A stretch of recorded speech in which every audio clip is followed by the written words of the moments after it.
The cramped bathroom of Asha Mwangi's Kibera apartment felt like a prison cell as she clutched the pregnancy test in her trembling hands. Two unmistakable pink lines stared back at her, mocking every plan she'd ever made for her future. At 23, she'd been so careful, so focused on building a better life for her family, until 8 weeks ago when one night of passion had changed everything. "This cannot be happening," she whispered, her voice barely audible above the sounds of her neighbors arguing through the thin walls. The corrugated iron sheets that formed her tiny home seemed to close in around her as reality crashed down like a collapsing building. Her phone buzzed insistently on the cracked bathroom counter. Another desperate message from her younger brother Kato back in Nakuru. "Dada, the loan sharks came again today.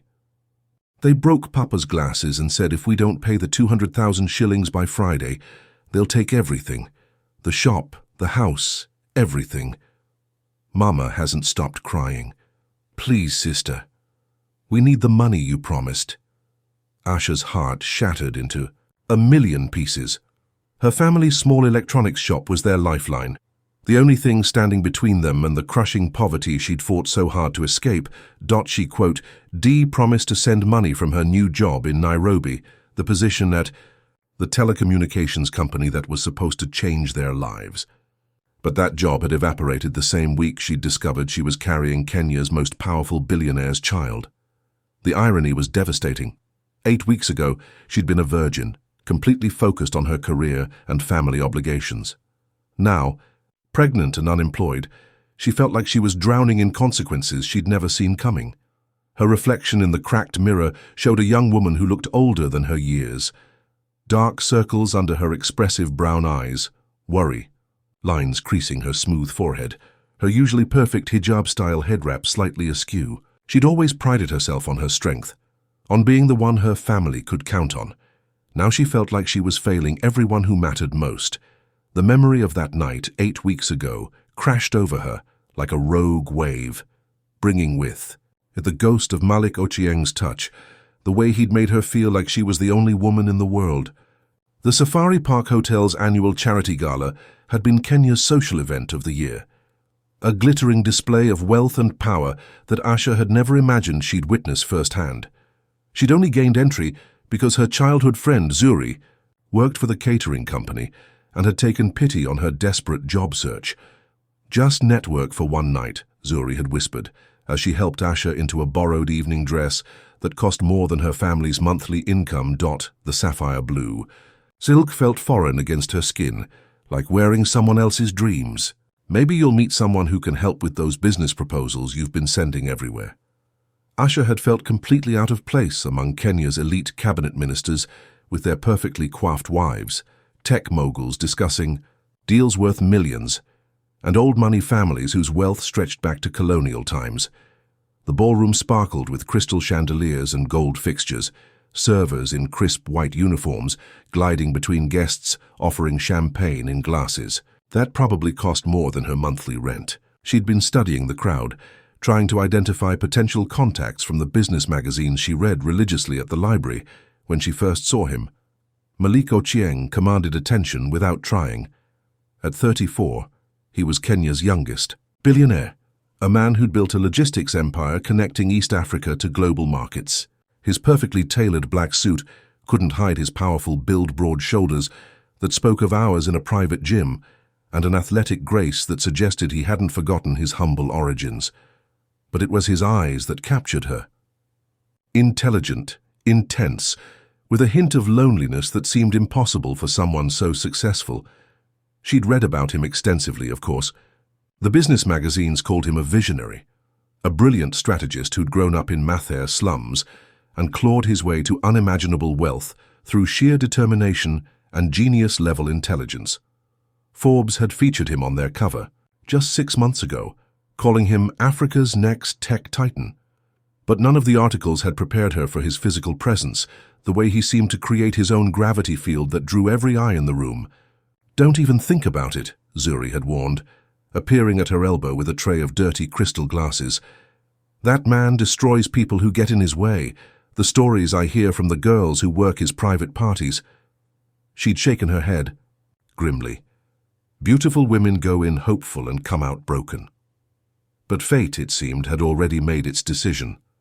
Asha had been admiring a stunning piece of contemporary African art, a bronze sculpture that seemed to capture the spirit of modern Kenya when a clumsy waiter collided with her. Red wine cascaded down the front of her borrowed dress like blood, and panic immediately set in. Zuri would never forgive her for ruining such an expensive garment, and worse, she'd have to leave the gala before making a single useful contact. She'd rushed to the ladies' room, frantically trying to clean the stain with hand towels and water, fighting back tears of frustration and embarrassment. This was supposed to be her chance, her one opportunity to break into Nairobi's business world, and she'd ruined it within the first hour. She was dabbing desperately at the crimson stain, muttering prayers in Kikuyu under her breath, when the bathroom door opened and he walked in. For a moment, they both froze. Malik Ochieng, Kenya's most powerful man, standing in the women's restroom, doorway looking as surprised as she felt. Wrong room, she'd stammered, mortified by her disheveled appearance and the wine-stained dress. I don't think so. His voice was deeper than she'd expected, cultured and precise, with the educated Kenyan English of someone who'd studied at Cambridge or Oxford. You look distressed. The dress is ruined. It's not even mine. And my friend. Her voice had cracked under the weight of everything. Her family's financial crisis, her failed job interviews, her desperate dreams of escape from poverty, and now this disaster. Instead of leaving or calling security, Malik had stepped closer. In the harsh fluorescent lighting of the bathroom, she could see the fine details the magazines missed. A small scar above his left eyebrow, the way his expensive cologne couldn't quite mask a more fundamental scent of soap and clean skin, the genuine concern in his dark eyes. "What's your name?" he'd asked, his voice gentler than she'd expected. She should have told him the truth. Asha Mwangi, unemployed business graduate from Nakuru, daughter of a struggling electronics shop owner, dreamer of impossible things. Instead, some desperate impulse had made her say, "Amina, Amina." He'd tested the name like he was tasting fine wine, rolling it around his mouth with careful consideration. "I'm Malik. I know who you are, Mr. Ochieng. Everyone in Kenya knew who he was. Just Malik. And this dress situation, it's easily solved." Before she could protest or even fully process what was happening, he was making phone calls in rapid Swahili, his voice carrying the kind of authority that moved mountains. Within 30 minutes, a high-end boutique in Westlands had been opened exclusively for them, and she'd found herself in the back of his armored Mercedes, Nairobi's, light streaming past bulletproof windows like fallen stars. The boutique owner, a thin Indian woman with nervous hands and calculating eyes, had clearly been terrified of disappointing Malik. She'd had Asha try on a dozen designer gowns, each more expensive than the last, before settling on a stunning sapphire blue creation that hugged her curves in all the right places, while remaining elegantly modest.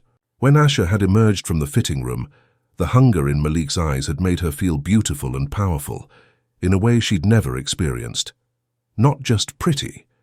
She'd always known she was attractive, but truly seen in a way that went beyond the surface. "Better?" he'd asked, his voice rougher than before. "I can't accept this. It must cost more than my family's annual income. Your family runs a small electronics shop in Nakuru, annual revenue approximately 800,000 shillings.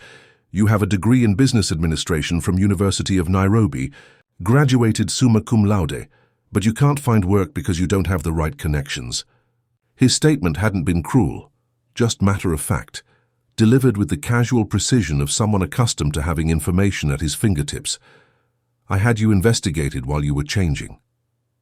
She should have been furious, should have demanded to know how he'd gathered so much personal information so quickly. Instead, she'd found herself intrigued by this man who wielded information like a weapon, but had used his considerable power to help a stranger. "And what else did you discover about Amina?" she'd asked, surprised by her own boldness. A dangerous smile had played at his lips, transforming his serious face into something that made her pulse quicken. "That she's intelligent enough to lie to protect herself, brave enough to crash an elite party looking for opportunity, and desperate enough to risk everything for her family. They'd returned to the gala, but neither had cared about the event anymore. The networking opportunities, the potential business contacts, the carefully orchestrated socializing. All of it had faded into background noise as they'd talked on. The hotel's private terrace overlooking Nairobi National Park. The conversation had flowed like they'd known each other for years rather than hours. She told him about her dreams of expanding her family's business into e-commerce, of creating opportunities for other young Kenyans trapped in cycles of poverty. He'd shared his vision for connecting rural African markets to global trade networks, his plans to build infrastructure that would lift entire communities out of economic desperation. Most people see Africa as a charity case, he'd said as they'd watch the lights of Nairobi twinkle below them. I see it as the next frontier of global commerce, the young, hungry, brilliant population that's going to reshape the world economy. Is that how you see me? She'd asked. Hungry and desperate. I see you as someone who understands that success isn't handed to you, it's taken. His eyes had held hers with an intensity that made her feel like the only person in the world. Most of the women at events like this were born into privilege. They've never had to fight for anything. You have scars that prove you're a survivor. As the night had grown later and the gala had begun winding down, the tension between them had become almost unbearable. When he'd asked, "Why did you lie? About your name?" His voice had been soft, almost vulnerable. "Because I wanted to be someone who belonged in your world for one night," she'd admitted, her carefully constructed walls crumbling under his steady gaze. "What if I told you that you already belong?" The intensity in his voice had made her shiver, despite the warm Nairobi evening. When he'd suggested they continue their conversation somewhere private, every rational thought had screamed warnings. Her conservative upbringing, her family's expectations, her careful plans for the future, all of it should have made her say goodnight and go home. But her heart, already falling for this complex, powerful man, who seemed to see straight through her defenses to the dreams she kept hidden, had whispered, yes. Malik's penthouse in Upper Hill had been a testament to exquisite taste and unlimited resources. Floor-to-ceiling windows had offered a panoramic view of Nairobi's skyline, and everything from the Italian marble floors to the carefully curated collection of contemporary African art had spoken of a man who knew exactly what he wanted and had the means to acquire it. But what had struck her most wasn't the obvious wealth. It was the subtle signs of loneliness. No family photos, no personal mementos, no evidence that anyone else had ever truly lived in this beautiful space. It was the home of a man who had everything money could buy but lacked the things that mattered most. "Drink," he'd offered, moving to a bar area that probably cost more than most people's cars. "I don't drink alcohol," she'd replied, then felt foolish for the admission. Of course he'd think she was unsophisticated, a village girl playing dress-up in his world, but instead of judgment, his expression had shown something like relief. "Neither do I, actually. Bad for business, and I learned early that I couldn't afford to dull my edge." He'd poured them both sparkling water with lime, the simple gesture somehow more intimate than champagne would have been. They'd stood by the windows, looking out at the city where they'd both been born, but in such different circumstances. Nairobi. At night was beautiful from this height, a glittering tapestry of lights and dreams that hid the struggles of millions of people fighting for better lives. "Are you sure about this?" he'd asked as they'd found themselves standing closer, the magnetic pull between them impossible to ignore. Instead of answering with words, she'd stepped closer, her heart hammering as she'd placed her palm against his chest. She could feel his heartbeat, as rapid and desperate as her own, and the knowledge that this powerful man was as affected by her as she was by him had been intoxicating. His kiss had been gentle at first, questioning, giving her time to pull away if she changed her mind. But when she'd melted against him, her arms winding around his neck, he'd deepened the kiss with a hunger that had matched her own growing desire. "You're so beautiful," he'd murmured against her lips, his hands tangling in her hair with reverent care. "So perfect." What had followed had been a night of passion that had awakened desires she'd never known existed. Malik had been gentle yet, commanding, patient with her obvious inexperience. worshipping her body with touches that had left her gasping his name into the darkness. He'd carried her to his bedroom, where moonlight had streamed through the windows like a blessing. Every kiss, every caress, every whispered endearment had felt like a promise of something beautiful and lasting. When she'd finally surrendered, herself completely, giving him the gift of her innocence, it had felt like discovering a missing piece of her soul. The pain had been brief and quickly forgotten in the overwhelming sensation of being connected to another person so completely. She'd fallen asleep in his arms as dawn painted the sky over Nairobi, feeling safer and more cherished than ever before in her life. She'd woken alone to find a note on the pillow beside her. Business emergency. Had to fly to Dubai. My driver will take you wherever you need to go. Last night was extraordinary. Thank you for the gift of yourself. That had been 8 weeks ago. Complete radio silence since after discovering her pregnancy, Asha had spent days trying to reach Malik through every means available. His corporate headquarters in Westlands was a fortress of marble and steel, protected by layers of security and executive assistants who had treated her like a delusional stalker when she'd claimed to know their boss personally. Mr. Ochieng is traveling extensively on business, his ice-cold secretary had informed her during one particularly humiliating visit. The woman's expensive suit and perfect makeup had made Asha acutely aware of her own second-hand clothes and growing desperation.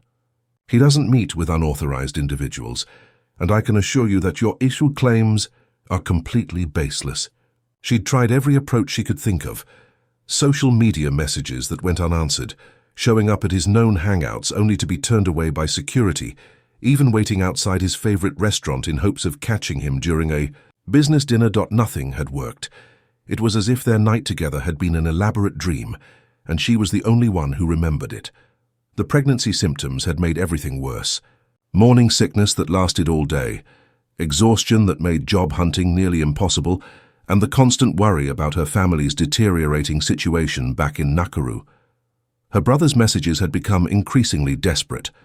Dada, they took Papa's tools yesterday. He can't work without them. The hospital is threatening to stop Mama's diabetes treatment if we don't pay the outstanding bill. I had to drop out of Polytechnic. We needed the tuition money to buy food. Each message had felt like a dagger to her heart. These were the people she lived for, worked for, dreamed for, and she was failing them when they needed her most.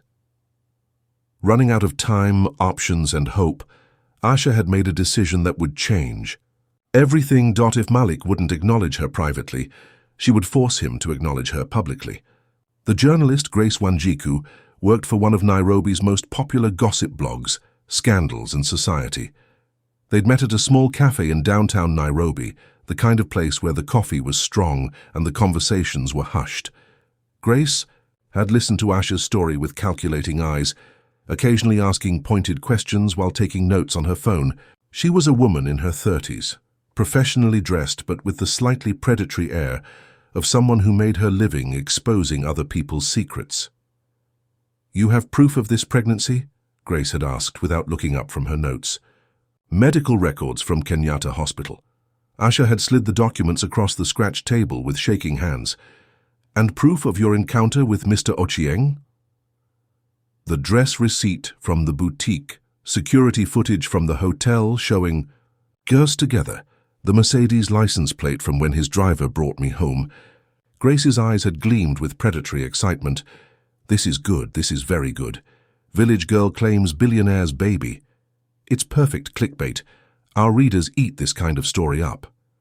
"I don't want to destroy him," Asha had said, quickly. "I just want him to acknowledge our child." "Honey," Grace had replied with a shark-like smile, "in my experience, sometimes you have to destroy something before you can rebuild it. This story is going to make both of us famous." The story had exploded across Kenya's social media landscape within hours of publication. Asha's phone had become unusable from the flood of calls, reporters demanding exclusive interviews, friends and family members shocked by the revelation, strangers offering everything from moral support to marriage proposals. Her social media accounts had been inundated with comments ranging from fierce support to vicious attacks. Gold-digging village girl trying to trap a rich man. She's probably lying about being pregnant too, just wants money. These Nairobi women have no shame sleeping with men for designer clothes, prostitute looking for a payday. But other voices had risen in her defense. If he slept with her, he needs to take responsibility like a man. Rich men think they can use poor girls and throw them away. She's brave for speaking up. Too many women suffer in silence. #believe. Her #justice for Asha #rich men accountability. The attention had been overwhelming and frightening. Reporters had camped outside her apartment building. Neighbors had started treating her like either a celebrity or a pariah, and she'd discovered the dark side of internet fame when trolls had begun posting her personal information online.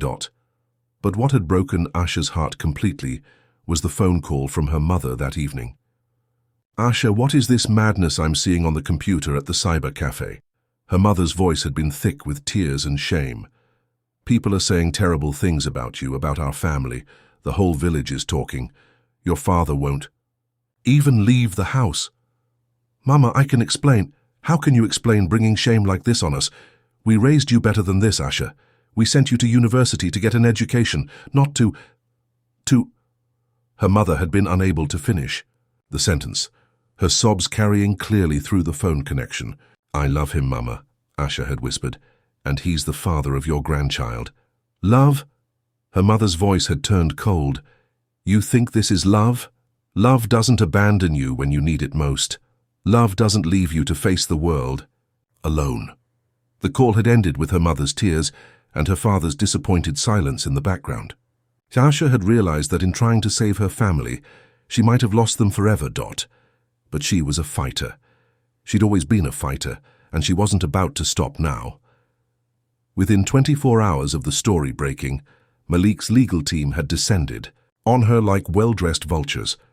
The lead attorney, David Kimani, was a shark in an expensive suit, the kind of lawyer who made his living destroying people's lives with surgical precision.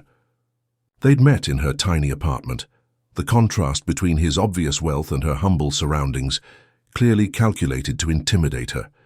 He'd looked around her small living space, the second-hand furniture, the cracks in the walls, the single window that faced another apartment building, with barely concealed disgust. "Miss Mwangi," he'd begun, settling his briefcase on her rickety coffee table like he was contaminating himself by touching it.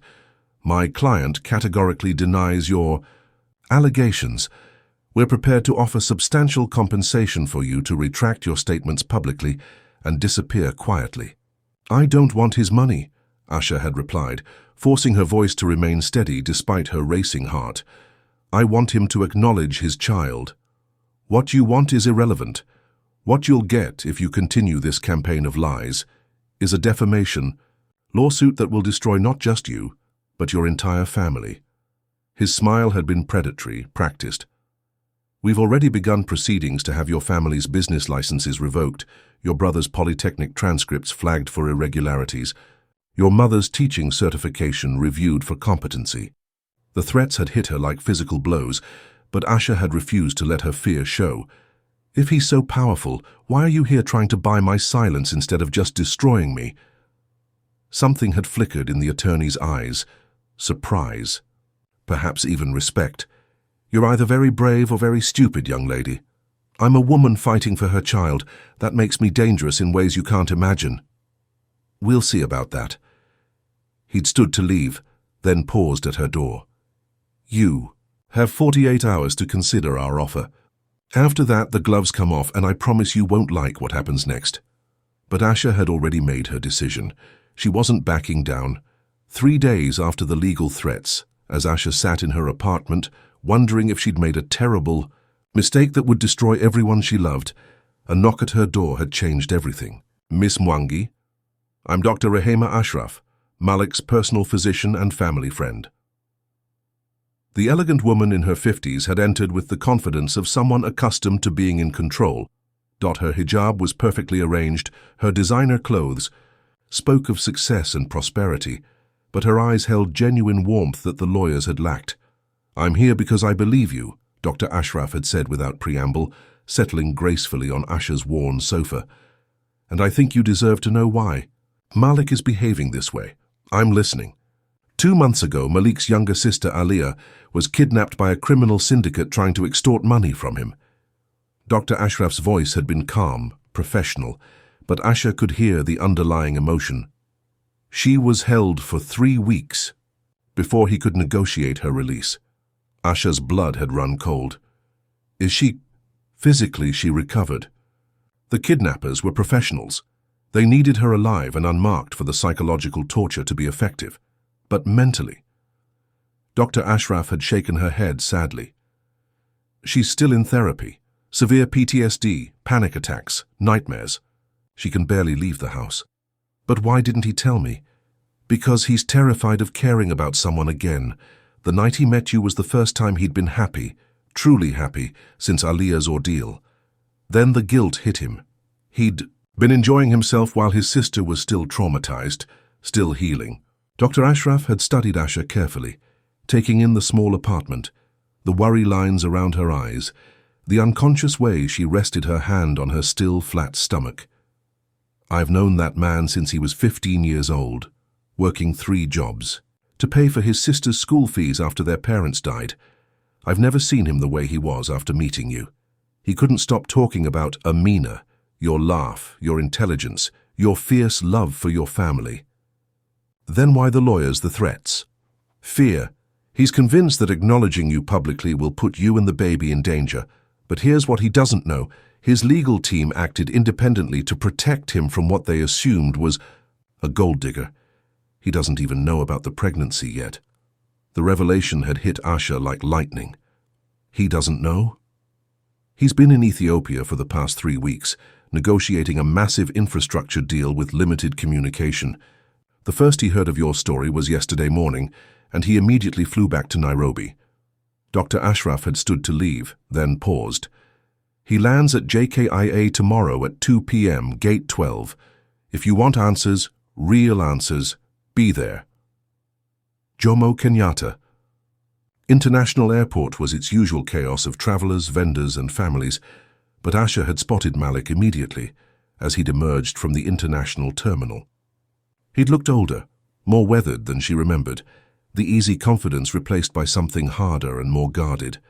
The expensive suit couldn't hide the tension in his shoulders, the way his eyes constantly scanned the crowd for threats. Their eyes had met across the crowded arrivals hall, and she'd watched shock, recognition, and something that might have been relief cross his face in rapid succession. He'd tried to turn away, his security team immediately forming a protective circle, but she'd already been pushing through the crowd, her heart hammering with determination and terror in equal measure. Malik! He'd stopped, his jaw tight with tension, every line of his body screaming reluctance. Amina, you shouldn't be here. My name is Asha Mwangi, and I'm carrying your child. The words had hit him like a physical blow. Around them, people had started to notice, phones appearing as recognitions spread through the crowd like wildfire. Someone had whispered, "That's her, the girl from the news," and suddenly they'd been surrounded by curious onlookers and potential paparazzi. "We need privacy," he'd said finally, his voice carefully controlled. "My car is outside." The armored Mercedes had whisked them through Nairobi's chaotic traffic in tense silence. Asha had stared out the bulletproof windows at the familiar sights of her city, trying to process the enormity of what was happening. This man beside her, radiating tension and barely controlled emotion, was the father of her unborn child, and he was looking at her like she was a threat rather than the woman he'd once held with such tenderness. When they'd finally reached his penthouse, the same space where they'd made love with such passion and hope, the weight of everything that had happened had crashed over both of them. "Why didn't you return my calls?" Asha had asked, her voice stronger than she felt. Malik had turned away, staring out at the city skyline. "Because I convinced myself it was safer for you if I stayed away." Safer from what? From my world. He'd spun around, and she'd seen raw anguish in his eyes. "Do you know what my life is like? The constant threats, the security measures, the way people I care about become targets. My sister was tortured because someone wanted to hurt me. I'm not your sister. I can protect myself. Can you handle armed kidnappers? Assassination attempts, living in a bulletproof cage for the rest of your life? I can handle whatever comes, as long as we face it together. You don't understand? Then help me understand. Stop treating me like a fragile flower and start treating me like the woman who fell in love with you." The admission had hung between them like a bridge neither was sure they could cross. "You love me?" His voice had been barely a whisper. "I've loved you since that first night, even when you abandoned me, even when your lawyers threatened my family, even when everyone called me a liar and a gold digger." Something had cracked in his carefully constructed armor. Asha. He'd stepped toward her, then stopped, conflict written across his features. "You're really pregnant?" 14 weeks. "And you're certain it's mine?" The question had hit like a slap, but she'd seen the vulnerability behind it, the desperate hope warring with fear. "You were my first, Malik, my only." What Malik had told her over the next hour had painted a picture of wealth and power that came at a terrible cost. "My enemies aren't just business competitors," he'd begun, pouring himself a drink with hands that shook slightly. "There are people who want to see me fall corrupt politicians I've refused to pay off, criminal syndicates whose operations I've disrupted by legitimizing supply chains, competitors who'd rather eliminate me than try to outcompete me. But your security is extensive but not perfect. They got to Aliyah despite everything we did to protect her." His voice had broken slightly. "They held her in a shipping container for 3 weeks, tortured her psychologically, made her believe we weren't coming for her." Asha had felt sick. How is she now? Alive but changed. She barely speaks, has nightmares every night, flinches when anyone touches her. She was 19, Asha. Innocent. Her only crime was being my sister. I'm so sorry. The night I met you was supposed to be about showing the world that we were strong, that they hadn't broken our family. Instead, I met you and forgot about everything else. The danger, the responsibilities, the constant vigilance. And you've been punishing yourself for that happiness ever since. I've been trying to keep you safe. When your story broke, when I realized what my lawyers had done without consulting me, he'd run his hands through his hair in frustration, I knew I had to choose between protecting you and claiming you publicly. What if there was a third option? There isn't. What if we fought together instead of you fighting alone? Before he could answer, his phone had rung. The conversation had been brief, conducted in rapid Swahili, but Asha had caught enough words to understand that something was very wrong. We have to go, Malik had said grimly, his entire demeanor shifting into high alert. Someone's been asking. Questions about you in Kibera. My security team thinks you might be in immediate danger. The drive to Kibera had been tense, Malik's security team communicating through earpieces while scanning every street corner for threats. When they'd reached Asha's building, her worst fears had been confirmed. Her small apartment had been ransacked with surgical precision. Her few possessions had been scattered and destroyed, but it wasn't random vandalism. Someone had been searching for something specific. Her laptop was missing, along with any documents that might contain personal information. They're sending a message, Joseph, Malik's head of security, had reported grimly. He was a scarred man with intelligent eyes and the bearing of someone who'd seen combat. Professional job. Someone wants her to know she's been found and catalogued. Who? Asha had demanded, her fear transforming into righteous anger. Who would do this? Could be anyone, Malik had said, his jaw tight with fury as he'd surveyed the destruction. Business rivals looking for leverage, criminals who see opportunity in chaos, politicians who want to use this scandal for their own purposes. Or, Joseph had added quietly, someone who knows about the pregnancy and wants to use it against both of you. The implication had hit them like ice water. If someone was targeting Asha specifically because of her connection to Malik, then his worst fears were already coming true. I need to get you somewhere safe, Malik had said, his protective instincts in overdrive. No. Asha's voice had been steel wrapped in silk. I'm not hiding, I'm not running, and I'm definitely not letting some criminals scare me away from the father of my child. Asha, be reasonable. I am being reasonable. You said your enemies. Target people you care about? Well, they already know about me thanks to that news story. Hiding now won't make me safer. It'll just make me an easier target.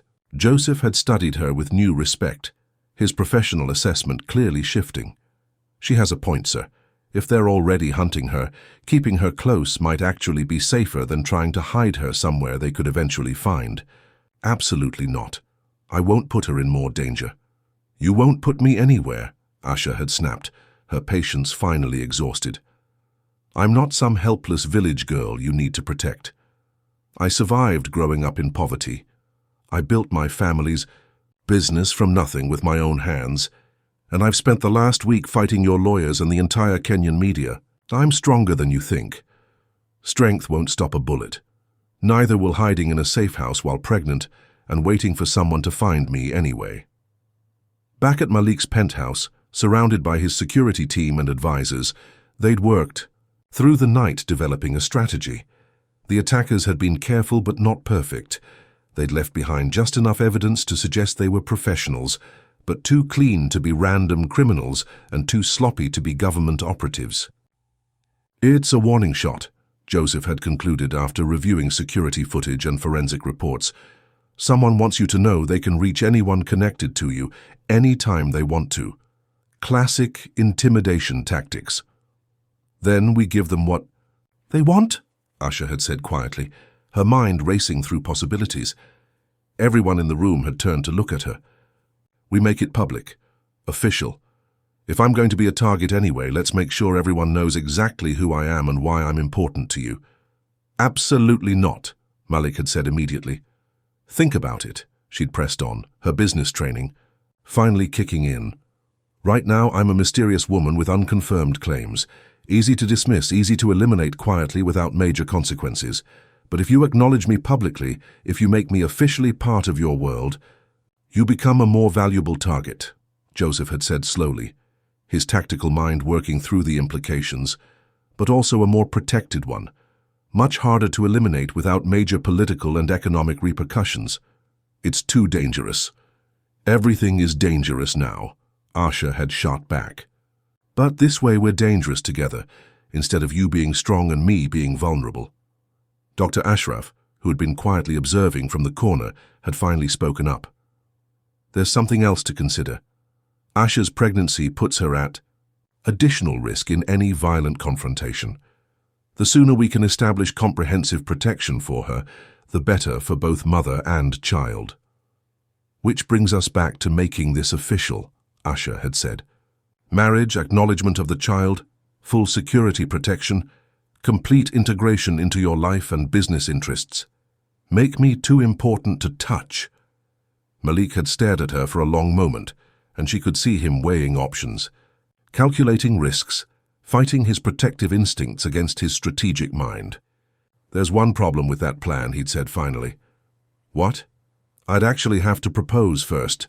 Despite everything, the danger, the circumstances, the rushed timeline, when Malik had dropped to one knee in his living room at dawn, with his security team tactfully looking away, and Nairobi's sunrise painting the sky golden through the windows, it had felt perfect. Asha Mwangi, he'd said, his voice rough with exhaustion and raw emotion. I know this isn't how either of us imagined this moment. I know I've handled everything badly, and I know I'm asking you to step into a world that's dangerous and complicated, and nothing like what you planned for your life. But, she'd whispered, tears already starting to flow, but I love you. I loved you from that first night, even when I was too scared and too proud to admit it. I love your courage, your intelligence, your fierce loyalty to your family. I love that you're carrying our child, and I love that you're brave enough to fight for our future, even when I was too much of a coward to fight for it myself. He'd produced a ring that had caught the morning light like captured fire, a stunning, solitaire diamond surrounded by smaller stones that sparkled like the stars they'd wished on that first night together. Will you marry me? Will you let me spend the rest of my life protecting you, supporting you, loving you, and trying every day to be worthy of the gift of your heart? Through her tears, Asha had looked at this powerful, complex man who was offering her everything she dreamed of and everything she feared. Yes, she'd whispered, but on one condition. Anything. We do this as equals, true partners. I'm not some prize to be protected and displayed. I'm a woman with my own strength, my own dreams, my own contributions to make to our life together. If we're going to build something beautiful, we build it together. Deal. His smile had been radiant, transforming his face into something that made her heart skip beats. Partners in everything. When he'd slipped the ring onto her finger, it had felt like claiming her place in a world she'd never imagined belonging to. But more than that, it had felt like coming home to herself. The press conference had been held at Malik's corporate headquarters, with security so tight it had looked like a state visit. Kenyan media, international business reporters and curious onlookers had packed the conference room as Malik and Asha had faced the cameras together, her engagement ring catching the lights like a beacon. I'm here today to address recent speculation about my personal life, Malik had begun, his voice calm and authoritative, every inch the billionaire CEO. 8 weeks ago, I met an extraordinary woman at a charity gala. Despite what some reports have suggested, our relationship was genuine, consensual and based on mutual respect, shared values and deep attraction. He'd reached for Asha's hand, their fingers intertwining naturally. Today I'm proud to announce that Asha Mwangi has agreed to become my wife. We're expecting our first child together, and I couldn't be happier about our future as a family. The room had erupted in questions, cameras flashing like lightning as reporters had shouted over each other for attention. But Malik had held up his hand for silence, his commanding presence filling the space. More importantly, I want to address the cowards who think they can intimidate or threaten my fiancé. Let me be absolutely clear. Asha Mwangi is under my protection now. She has the full resources of my security team, my legal department, and my business empire behind her. Anyone who threatens her threatens me directly, and I protect what's mine. Asha had stepped forward to the microphone, her voice steady despite the nerves fluttering in her stomach. I also want to address the people who've questioned my motives or suggested I'm some kind of gold digger. I didn't seek out Malik Ochieng for his money or status. I fell in love with a man who shared my values, my dreams for Africa's future, and my commitment to building something meaningful with our lives. She'd placed her hand on her still small bump, the gesture both protective and proud. Our child will be raised to understand both worlds, the privilege they'll inherit and the responsibility that comes with it.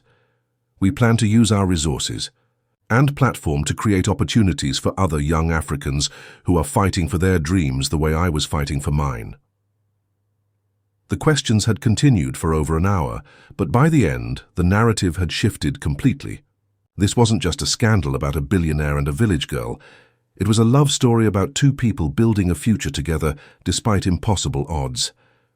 6 months later, Asha had stood in the mirror of the bridal suite at the safari park, hotel the same venue where she'd met Malik, adjusting her traditional Kikuyu wedding attire. The intricate beadwork had felt heavy but comforting, a symbol of the heritage she was proud to carry into her new life. Her pregnancy had been obvious and beautiful by then, her growing belly a promise of the future she and Malik were building, together. The past months had been challenging, learning to navigate Kenya's elite social circles, dealing with ongoing security concerns, establishing the foundation they'd created to support young entrepreneurs from disadvantaged backgrounds. But they'd faced every challenge as partners equals, a team in the truest sense. "You look radiant," her mother had said, tears of pride in her eyes as she'd helped arrange Asha's traditional jewelry dot. The relationship with her family had not just healed, but grown stronger, especially after Malik had quietly paid off all their debts and expanded their electronics business into a thriving regional operation that employed dozens of people from their community. "Nervous?" Zuri had asked, grinning as she'd adjusted her own bridesmaid attire. "Excited," Asha had corrected, her hand resting on her belly where their daughter kicked enthusiastically. "Ready to start our real life together." The traditional ceremony had been a celebration of two cultures, two families, two hearts finding their way to each other against every obstacle. Hundreds of guests had filled the venue, government ministers and business leaders alongside villagers from Nakuru, who'd traveled to celebrate one of their own rising to heights, they'd never imagined possible. But Asher had only had eyes for Malik as he'd approached in traditional dress, looking like the warrior king his ancestors might have been. When he'd placed the ceremonial necklace around her throat and whispered, "My wife, my partner, my equal," she'd known with absolute certainty that this was exactly where she belonged. 2 years later, as Asher had held their newborn son for the first time, baby Amara's little brother, named Django, for the strength that had brought them through every trial. She'd thought about the incredible journey that had brought them to this moment. Their daughter, now a precocious toddler with her father's intelligent eyes and her mother's determined spirit, had climbed onto the hospital bed to meet her baby brother with all the curiosity and protectiveness of a born leader. "What do you think, Princess?" Malik had asked, his voice thick with emotion as he'd watched their family expand with this perfect new addition. "He's little," Amara had pronounced solemnly, then gently patted her brother's tiny hand. "But I'll teach him everything." Outside the hospital windows, Nairobi had hummed with its usual energy, a city of dreams and struggles, of ancient traditions and modern aspirations. Their children would grow up in this vibrant world, heirs to a legacy of love that had survived doubt, fear, threats, and every obstacle thrown in their path. The virgin girl's accidental pregnancy had become the foundation of a love story that would inspire generations. As Malik and Asha had sat together with their children, watching the sun set over the city where they'd found each other, they'd known that every moment of pain, every tear shed, every sleepless night of worry had been worth it to arrive at this perfect moment of peace and fulfillment. "No more secrets," Malik had said, echoing words they'd spoken long ago. "No more fear," Asha had agreed, her voice soft with contentment. "Just love," they'd said together, looking down at their children who had made their family complete. And in that moment, with their children sleeping peacefully in their arms and their future stretching bright before them, they'd known that the best chapters of their story were still being written, one day, one challenge, one triumph at a time.